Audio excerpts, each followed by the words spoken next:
has yet to engage in trade talks for Antonio Brown, but it sounds like he's fully expecting that to happen. Asked if they would welcome Brown back if he apologized for his Week 17 behavior when he skipped practices and meetings and missed the game. We've left everything open at this point. There aren't many signs out there that's going to happen. He also said this while confirming that AB was paid for Week 17. He probably did what he needed to do to avoid his last check being voided. And he wasn't the only one talking about Brown today. Here's current Bucs coach, former Steelers assistant Bruce Arians. Too much miscommunication, too much diva. I just don't. I've heard so many stories, and I like Antonio. He plays as hard as anybody on Sunday, and he practices hard. They just got to make better decisions off the field, be on time, do some of those little things. Diva. He called him a diva, and now the gloves are off. AB on Twitter. He didn't draft me. He drafted Emmanuel Sanders. Same guy who missed rehab to go on networks to talk about me on situation he had zero clue. Arians now wears Kangol hats and glasses, but I'm a diva?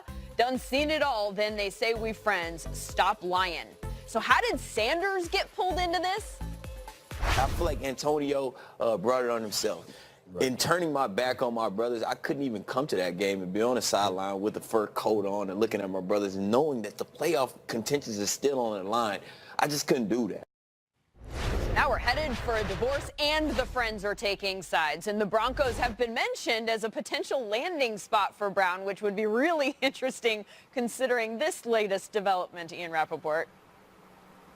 Yeah, I'm here for this. Both of those guys in the same locker room. And make no mistake, in that interview or in that session with the guys on game day morning, Emmanuel Sanders also talked about how much he would like Antonio Brown to be his teammate and how much it would actually help them. So there's a lot here. There's a lot we need to digest, but we are going to be talking about this trade possibility all off season. And of course, the Steelers are expected to accept trade offers. They're expected to make some. It is hard to imagine now that he does not end up getting dealt. When I talk to general managers around the league just about what price it could be, they believe at the very least it would be a second-round pick, likely more, maybe 2 second-round picks.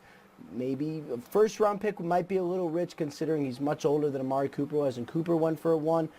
But this is going to be probably the best player we have seen traded in a long time. And you add up all these comments, especially Art Rooney saying he almost didn't get his check in the final week of the season. It sounds like AB is done in Pittsburgh. I get the age thing, but I have a hard time wrapping my brain around Amari Cooper for a 1, but AB less than that. We'll see. Again, the new league year, March 13th, though things could happen unofficially prior to that. Thank you, Ian.